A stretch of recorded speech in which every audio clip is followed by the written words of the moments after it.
Avis vascular centre మన దేశంలోనే the best varicose vein hospital. సాధారణంగా మనం ఏమనుకుంటాం అంటే సార్, రాకి నేను అప్లై చేశాను, నేను రాలో జాయిన్ అయ్యాను అని మనం అనుకుంటాం సార్. కానీ నిజం అది కాదు సార్. రా మిమ్మల్ని అప్లై చేసేలాగా చేస్తుంది సార్. అంటే రా వాళ్ళు మిమ్మల్ని తీసుకోవాలి అని ఫిక్స్ అయ్యారు అనుకుందాం సార్. మాకు మురళీ గారు కావాలి అని అనుకున్నాను సార్. ఆల్మోస్ట్ ఒక సంవత్సరంన్నర మిమ్మల్ని అబ్జర్వ్ చేస్తారు సార్. మీ మొత్తం అకౌంట్స్ అన్నీ హ్యాక్ అయిపోతే మీకు అసలు ఏం తెలియదు. మీ ఫోన్ హ్యాక్ అయిపోయిద్ది, మీ ల్యాప్టాప్ హ్యాక్ అయిపోయిద్ది, మీ ఇల్లు మొత్తం బగ్గింగ్ అయిపోయిద్ది సార్. మీరు ఎవరితో మాట్లాడుతున్నారు, మీరు ఏం చేస్తున్నారు అంతా వాళ్ళకి తెలిసిపోతుంది సార్. ఇక్కడ ఐడియా ఏంటంటే మురళీ గారి వీక్నెస్ ఏంటి పట్టుకోవాలి. మురళీ గారి వీక్నెస్ డబ్బా, మురళీ గారి వీక్నెస్ అమ్మాయా, మురళీ గారి వీక్నెస్ ఇంకేమైనా హోదానా, ఇవన్నీ తెలుసుకుంటారు. అచ్చా ఈ మనిషికి ఇలాంటి వీక్నెస్ ఏమీ లేవు అండ్ దేశం పట్ల ఒక మంచి పాజిటివ్ మైండ్ సెట్ ఉంది అని అనిపిస్తే అప్పుడు మీ ద్వారానే వాళ్ళు అప్లికేషన్ పెట్టిస్తారు. ఎలా అంటే ఏవైతే రాకి సంబంధించిన పోస్టులు అవన్నీ ఉంటాయో అవి మీకు రీడైరెక్ట్ అవ్వడం స్టార్ట్ అవుతాయి డిజిటల్ సోర్స్ నుంచి. మీరేమనుకుంటారు, నేనే అప్లై చేసానేమో అనుకుంటారు, కానీ అది రా వాళ్ళే పంపిస్తారు, మీరు అప్లై చేస్తారు. సో ఆ తర్వాత ట్రైనింగ్ ఆల్మోస్ట్ 1.5 to 2.5 years కూడా జరుగుతుంది సార్. ఎక్కడ ఉంటుందండి? Multiple locations. అది కాన్ఫిడెన్షియల్ సార్, అది మనం చెప్పడానికి వీల్లేదు. అంటే అందులో చాలా ఉంటాయి విషయాలు. అందులో ఫర్ ఎగ్జాంపుల్ మిమ్మల్ని ఆఫ్ఘాన్ సెక్టర్కి తయారు చేస్తున్నారు అనుకుందాం సార్. ఆ Murali sir has been identified, తెల్లగా ఉంటాడు, బాగానే ఉంటాడు, గడ్డం మీసం వచ్చేస్తే ఆఫ్ఘానీ వాళ్ళ అనిపిస్తే మురళీ సార్ని ఆఫ్ఘనిస్తాన్ అని డిసైడ్ చేశారనుకోండి. Afghanistan geography, Afghanistan history, Afghanistan culture, Afghanistan language, Afghanistan food habits మొత్తం మీకు నేర్పిస్తారు సార్. ఆ డ్రెస్సింగ్ స్టైల్ నుంచి అన్నీ మీకు నేర్పిస్తారు. సో ఈ ప్రాసెస్ అంతా ఆల్మోస్ట్ 2.5 years పడుతుంది. అంటే మనం రిక్రూట్ చేసాము, 10 రోజులు ట్రైనింగ్ ఇచ్చేసాము, పంపించేసాము, అలా ఉండదు సార్. ఈజీగా 1.5 to 2.5 years ఆఫ్ టైం పడుతుంది సార్ మిమ్మల్ని ఇండక్ట్ చేసే ముందు. సో అందువలన ఎప్పుడైనా గుర్తుపెట్టుకోవాలి సార్, రా ఏజెంట్ ఒక దేశంలోకి ఎంటర్ అయ్యాడు అంటే ఇంకా ఇటువైపు నుంచి జీరో కాంటాక్ట్ అటువైపు నుంచే రావాలి తప్ప ఇటువైపు నుంచి ఎప్పుడు కాంటాక్ట్ అవ్వదు. కానీ ఇంకో విషయం, ఎక్కడైతే మన రా ఏజెంట్ని ప్లాంట్ చేస్తారో ఆయన మీద కన్నేసి ఉంచడానికి ఇంకొకరిని ప్లాంట్ చేస్తారు. ఎందుకంటే డబుల్ ట్యాప్ అయ్యే అవకాశం ఉంది సార్. మనం మన మనిషి అని చెప్పి పంపించాము, మన మనిషి అక్కడ వెళ్ళి వాళ్ళ మనిషి అయిపోతే మన మీద ఏమన్నా జరిగితే అది ఇబ్బంది ఉంటుంది కదా సార్. సో ఖచ్చితంగా ఆయన మీద కన్నేసేవాడు ఉంటాడు, ఆయన మీద కన్నేసేవాడు మూడోవాడు ఉంటాడు. సో ఇలా ఒక రింగ్ లాగా అయిపోతుంది. సో ఒకరి మీద ఒకరు కన్ను పెట్టుకొని ఉంటారు సార్. ఇప్పుడు ఫస్ట్ రింగ్ వెళ్ళాడు అనుకోండి. అవును సార్. ఆయనకు 2 years ట్రైనింగ్ ఇచ్చారు, అసలు ఆయన కంప్లీట్గా డెడికేట్గా దేశం కోసం వెళ్ళిపోయాడు. అంటే దానికి ఒక టైం బాండ్ ఉంటుందా? 8 సంవత్సరాలు ఈ ఆపరేషన్ టార్గెట్ కంప్లీట్ రావాలని, అంటే ఈ 2 సంవత్సరాలు 3 సంవత్సరాలు టార్గెట్ అయ్యే వరకు ఇటు ఫ్యామిలీని పూర్తిగా మర్చిపోవాలా? ఇంకా అంటే ఫ్యామిలీ ఆ డైమెన్షనే లేదు సార్, అసలు ఆలోచనలోనే మైనస్ సార్. కానీ అప్పటికి పెళ్ళి ఉంది అనుకోండి, పిల్లలు ఉంటారు కదా, ఇంకా పని మీద వెళ్ళాను అంతే సార్. అంతే గవర్నమెంట్ పని మీద ఆఫ్ఘనిస్తాన్ వెళ్తున్నాను, లేదా గవర్నమెంట్ పని మీద ఫ్రాన్స్ వెళ్తున్నాను. ఫ్రాన్స్ అని చెప్పి ఆఫ్ఘనిస్తాన్ వెళ్ళొచ్చు, శ్రీలంక వెళ్ళొచ్చు, అంతే చెప్పడానికి వీల్లేదు. ఎందుకంటే అక్కడ వాళ్ళ ఇంట్లో కూడా బగ్గుంది. అవును, నువ్వేం చెప్తున్నావో, నువ్వు ఇంట్లో ఏం వాళ్ళకి సార్, ఇఫ్ యు ఆర్ ఎ రా ఏజెంట్ నీ మైండ్లో ఏం జరుగుతుందో పాలిగ్రాఫిక్ టెస్ట్ చేసుకొని తెలుసుకుంటాడు. మీరు అబద్ధం చెప్పడానికి కూడా వీల్లేదు కాబట్టి sir because national secret is in your hand. So 0 error syndrome sir, అసలు 0 error కూడా మనం అసలు ఒప్పుకోవడానికి వీల్లేదు సార్. ఆ విధంగా ట్రైనింగ్ తీసుకున్న తర్వాత ఏదో కంట్రీకి పంపారు, అక్కడ కవర్ ఏదో డ్రైవర్ గానో లేదంటే బ్యాంక్ ఆఫీసర్ గానో ఏదో ఒకటి ఇస్తారు sir. Cover could be beggar also. మాది beggar. Cover could be politician also. అదే మన దురందో సినిమా టైప్లో 100% సార్. ఇజ్రాయిల్ వాడు మిడిల్ ఈస్ట్ కంట్రీస్లో వాళ్ళు స్పైలా పంపించిన వాళ్ళు దేశానికి రాష్ట్రపతులు అయిపోవాలా, అంత బాగా కవర్ చేస్తారు వాళ్ళు. So don't think that spy అనగానే బిచ్చగాడ్లా ఉంటాడు, స్పై అనగానే డ్రైవరు కూలోళ్ళ పనిచేస్తాడు, కుక్లా పనిచేస్తాడు. Not necessarily A high ranking official can also be are agent. Yeah అది మనం ఎప్పుడైనా సార్. పాకిస్తాన్ అనుకుందాం సార్ ఫర్ ఎగ్జాంపుల్, వాళ్ళకి ఏముంది సార్, కక్కూర్తనం, డబ్బుల కోసం దేశాన్ని అమ్మేసే జాతి వాళ్ళది. సో కొన్ని డబ్బులు వాళ్ళ మొహన్ పడేస్తే వాడు ఏమైనా చేస్తాడు కదా సార్. అదే నన్ను ఎమ్మెల్యే చేయొచ్చు, ఎంపీ ఏమైనా చేయొచ్చు, మిమ్మల్ని రాష్ట్రపతి చేసేస్తారు, మిమ్మల్ని ప్రధానమంత్రి చేసేస్తారు. అందులో ఏముంది సార్, వాళ్ళు డబ్బుల కోసం ఏమైనా చేయడానికి సిద్ధంగా ఉన్నారు సార్. సో మన దగ్గర డబ్బుకి దేవుడి దేవాల లక్ష్మీదేవి కటాక్షంగా మనకి ఏ తక్కువ లేదు దేశానికి. సో హ్యాపీగా ఎవరిని సార్ ఆ విధంగా ఒక టార్గెట్ ఇచ్చారనుకోండి, మనకి ఏదో కంట్రీలో సీక్రెట్స్ గురించి పంపించారు, ఆ టార్గెట్ అయ్యే వరకు రాకూడదా? Generally no sir. ఇన్ఫ్యాక్ట్ ఒక్కొక్కసారి ఏమవుతుందంటే సార్, ఆ టార్గెట్ అయిపోయిన తర్వాత కూడా అడిషనల్ టాస్క్ కూడా ఇచ్చే అవకాశం ఉంది సార్.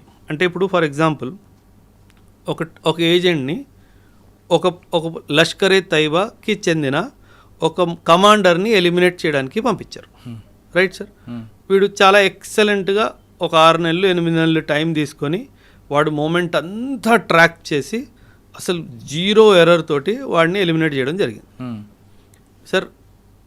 ఈ గన్మెన్ ఎపిసోడ్స్ నా బుర్రలో ఎన్ని ఎంటుకలు ఉన్నాయో దానికంటే ఎక్కువ ఉన్నాయి సార్. సో ఇప్పటికొచ్చి వాస్తవం సార్, ఒక్క ప్లాన్ ఒక్క ఆపరేషన్ ఫెయిల్ అవ్వలేదు సార్. ఏనాడైనా గన్మెన్ దొరికిపోయాడా అని విన్నారా సార్? లేదు, ఉండదు, సమస్య లేదు సార్. అది ఏ కంట్రీలో ఉండదు, అది ఫుల్ ప్రూఫ్ సార్ అది. ఎందుకంటే వీళ్ళు చాలా ఎందుకంటే మీరు అన్నట్టు మీరు టైం స్లాగ్ వాళ్ళకి టైం ఉండదు సార్, వాళ్ళకి టార్గెట్. నీకు టార్గెట్ ఇచ్చాను, ఈ పాకిస్తానీ బ్రిగేడియర్ వీడు 1999 వార్లో మన దేశానికి అన్యాయంగా ఇచ్చేసాడు, ఇంతమంది సైనికుల్ని చంపించింది వీడిని ఎలిమినేట్ చేయాలి, నీ టార్గెట్ టైం తీసుకో. సో మనము ఎంత క్లాసికల్గా ఎగ్జిక్యూట్ చేసామంటే, ఒక బ్రిగేడియర్ రీసెంట్గా పాకిస్తానీ బ్రిగేడియర్ వాడు రిటైర్మెంట్ అయ్యి రోజు రిటైర్మెంట్ తీసుకొని ఇంటికి వెళ్తుంటే దారిలో చంపాం సార్. అంటే వాడిని చంపాలి, అది ఫిక్స్. వాడి ఇంటికి వెళ్తే ఆ రోజు సాయంత్రం వాడు retirement end as a brigadier. వాడి ఇంటికి వెళ్ళే ముందు వాడిని చంపాం, వాడి ఇంటి గుమ్మం ముందు చంపేవాడు. అది రా సార్. ఓకే, ఆ టార్గెట్ అయిపోయింది, మీరు చెప్పిన టాస్క్ క్లోజ్. నెక్స్ట్ అడిషనల్గా యాడ్ అవుతుందా, లేదు వాళ్ళు తిరిగి బ్యాక్ టు హోమ్కి వచ్చి? జనరల్లీ ఏమవుతుందంటే సార్, ఇది అక్కడికి వెళ్ళి కిలో బియ్యం తీసుకురా కాదు కదా sir. It's a very highly stressful task sir. సాధారణంగా పిలిపించేస్తారు సో దట్ ఒక 2 months 3 months ఫ్యామిలీతో టైము కొంచెం కూల్ డౌన్ అయ్యి. ఎందుకంటే సార్ బీయింగ్ ఏ రా agent is not being a chef in a hotel. It is not that work sir. అనుక్షణము నేను ఎవరినో తెలిసిపోతుందా, నేను దొరికిపోతానా, నన్ను చంపేస్తారా, అనుక్షణం మీ మైండ్లో ఆ స్ట్రెస్ ఉంటే మీరు ఎలా ఉంటారు సార్? మనము ఓన్లీ మనం చేస్తున్న పిచ్చి పని కూడా స్ట్రెస్ తీసేసుకుంటాం. జస్ట్ ఇమాజిన్, మీరు స్టూడియోకి వస్తున్నారు, స్టూడియోలో ఎవరోడో నా కోసం కాసుకొని కూర్చొని ఉంటాడు, వాడు నన్ను ఈరోజు వేసేస్తాడు అనిపిస్తే మీరు ఎంత ఫ్రీ మైండ్తో ఉండగలరా సార్? ఉండలేవు. Imagine somebody 8 months 10 months 12 months 14 months 2 years ఆ స్ట్రెస్ని తట్టుకోకుండా ఎవ్వరికీ దొరకకుండా అక్కడ కూర్చొని ఆపరేషన్ ఎగ్జిక్యూట్ చేస్తే జనరలీ మనం తిరిగి పిలిపించేస్తాం. ఒకటి అప్రిసియేషన్ కోసం పిలుస్తాం, రెండోది రెస్ట్ అండ్ రికూప్ అంటారు సార్. ఆ రెస్ట్ అండ్ రికూప్ కోసం కూడా సాధారణంగా పిలిచేస్తాం. కాకపోతే మోటివేషన్ లెవెల్ ఈ ఏజెంట్స్ ఎలా ఉంటుందంటే, సార్ వాడితో పాటు వాడిని కూడా చూశాను, నాకు కొంచెం టైం ఇస్తే వాడిని కూడా వేస్తా, అక్కడ నుంచి వస్తుంది సార్. అది అల్టిమేట్ కిక్ కదా సార్. మన దేశానికి హాని చేసిన వాడిని చంపడంలో వచ్చే కిక్ ఇంకేం కిక్ ఉంది సార్? అవసరం లేదు, వాడంతా పోతుంది. వాడిని నేను ఈరోజు వేసేసాను అన్న అనుభవము వాడిలో ఉన్న అలసట అంతా ఒక 5 seconds వ్యానిష్ అయిపోయింది. So that is how the entire scheme of రా ఏజెంట్స్ వర్క్ సార్. అక్కడికి వెళ్ళాక మీరు చెప్పినట్లుగా అసలు అందరూ దిగితే ఇంకా మజా వేరుంటుంది సార్. అంటే ఇంకా వాళ్ళు అహర్నిశలు దేశానికి వాళ్ళని వాళ్ళు సమర్పితం చేసేసుకున్నారు సార్. అంటే సార్ చూడండి, అంటే దాంట్లో రిటైర్మెంట్ అని ఉండదు, అదే చెప్తున్నాను సార్. చూడండి సార్, సూపర్.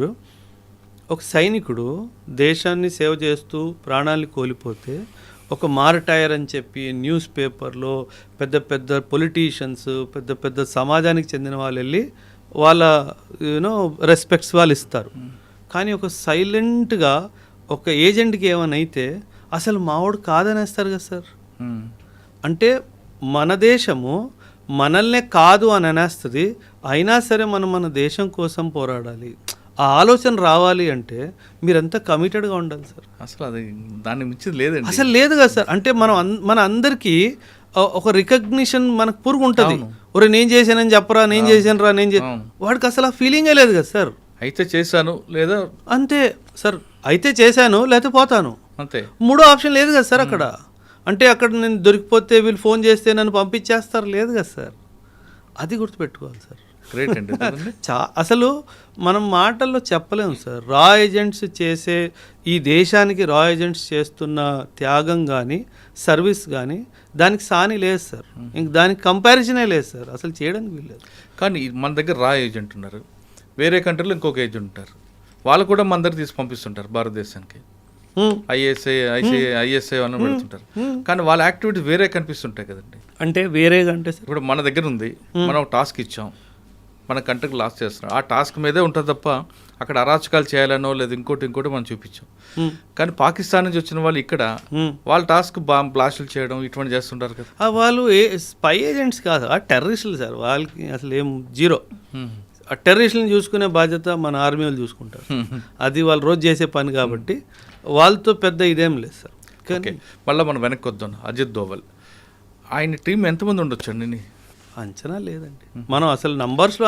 సార్ దురంధర్ సినిమాలో చూపించిన క్యారెక్టర్ దోవల్ కొన్ని వందల్లో ఉంటారు సార్, కొన్ని వందల్లో ఉంటారు సార్. ఆయన కింద పనిచేసే వాళ్ళు. ఆ క్యారెక్టర్ మెయిన్ క్యారెక్టర్ ఏందేనా అనుకోవచ్చా? Definitely sir. వై నాట్ అంటే సింపుల్ సార్. కథానాయకుడు ఈయనే సార్. సినిమాలో చూపించినట్టుగా కథానాయకుడు ఈయనే సార్. కథానాయకుడికి ఎప్పుడు ఏ బటన్ నొక్కాలో తెలుసు సార్. అక్కడ గ్రౌండ్ ఏజెంట్ కూడా తెలియదు. మీరు చూసుంటే దురంధర్ సినిమా ఎక్కడ బటన్ నొక్కాలో ఆయన తెలుసు. ఆ పొలిటీషియన్ మనోడే అన్న విషయం వీడికి ఏనాడైనా తెలిసిందా? తెలియదు కదా సార్. ఆ కథానాయకుడికి ఏ బటన్ ఎప్పుడు నొక్కాలో వాడికి తెలుసు సార్.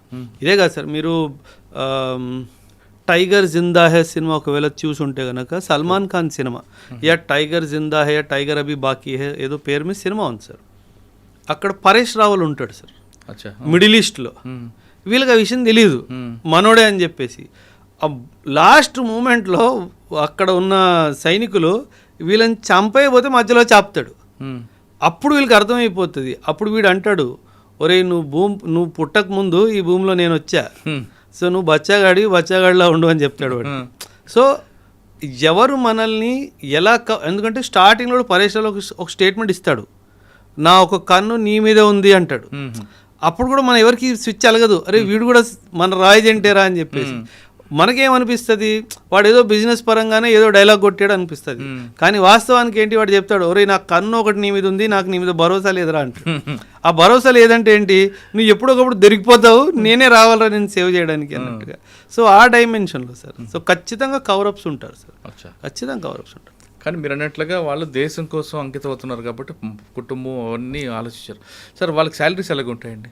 వాళ్ళు శాలరీస్ కోసం పని చేయరు సార్. స్పెషల్ అలవెన్సెస్ ఉంటాయి సార్. రా వాళ్ళకి స్పెషల్ అలవెన్సెస్ ఉంటాయి. వాళ్ళకి సంవత్సరానికి ఒక నెల శాలరీ బోనస్గా ఇస్తారు సార్. ఇంక దీనికంటే వివరాలు వద్దులేండి. రా ఏజెంట్ అయిపోయింది, అజిత్ దోవల్ గారు చేయింది.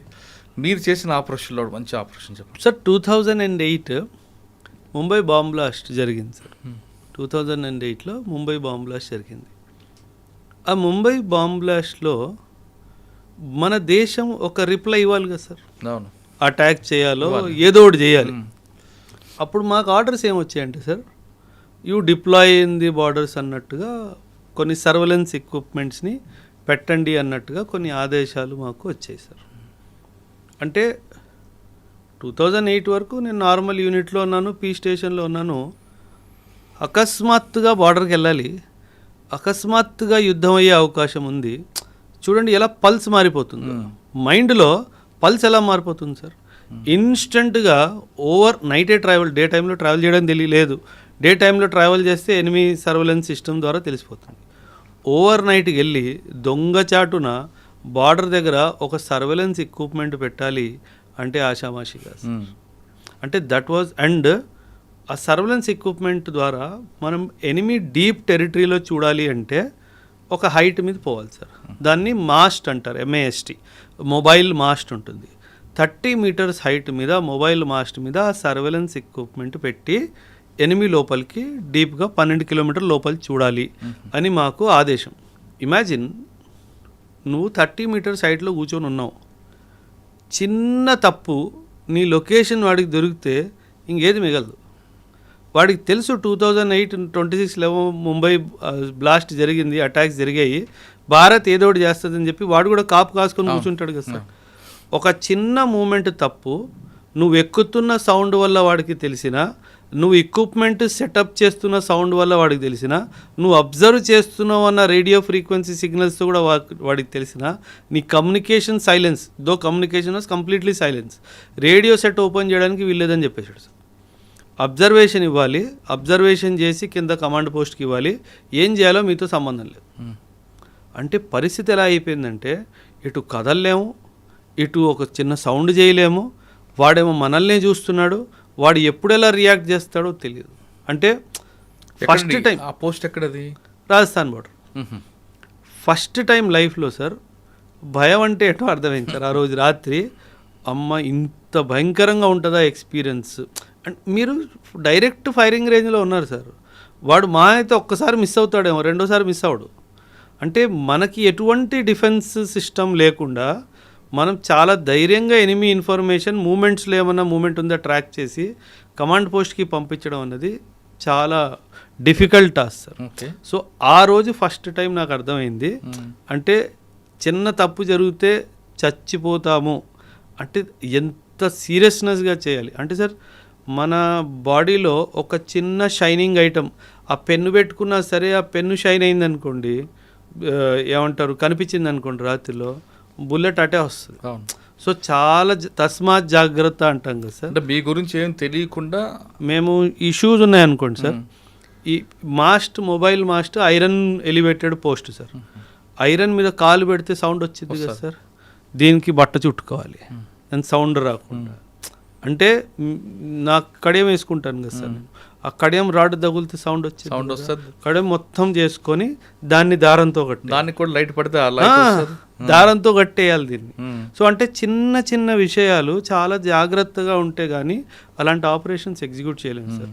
చాలా ఇన్ఫర్మేషన్ గ్యాదర్ వచ్చింది సార్. పాకిస్తాన్ చాలా విపరీతంగా వాళ్ళు పోస్టుల మీద వచ్చి ఆక్యుపై చేయడం జరిగింది సార్. అంటే బట్ సమ్హౌ అటాక్ ఏం మనం చేయలేదు.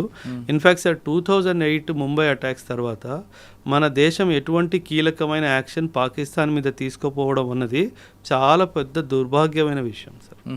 ఏదైతే ఇప్పుడు పహల్గామ్లో జరిగిందో, తిరిగి మనం ఎలాగైతే ఆపరేషన్ సింధూర్ చేసామో అలాంటిది 2008లో చేసుంటే కనుక వీళ్ళకి ఇంత ధైర్యం వచ్చేది కాదు సార్. సో అది మనం 2008లో మాత్రం చాలా పెద్ద తప్పు చేసాం సార్. అసలు ఏమీ చేయలేదు సార్. 2001 పార్లమెంట్లో అటాక్ అయినప్పుడు కనీసం మనం మొత్తం మిలిటరీని తీసుకెళ్ళి బార్డర్లో కూర్చోబెట్టి ఆ దాడికి వస్తున్నారు అని చెప్పి వాడికి భయమైనా పెట్టాం. కానీ ఈసారి 2008లో అసలు ఏమీ చేయలేదు సార్. అంటే కొన్ని స్ట్రక్చరల్ చేంజెస్ వచ్చాయి, ఆ తర్వాత ఎన్ఎస్జీ హబ్స్ కొత్తగా పెట్టడం జరిగింది, అవన్నీ జరిగాయి. కానీ ఒక వాడికి బుద్ధి చెప్పే ఒక్క విషయం చేయలేదు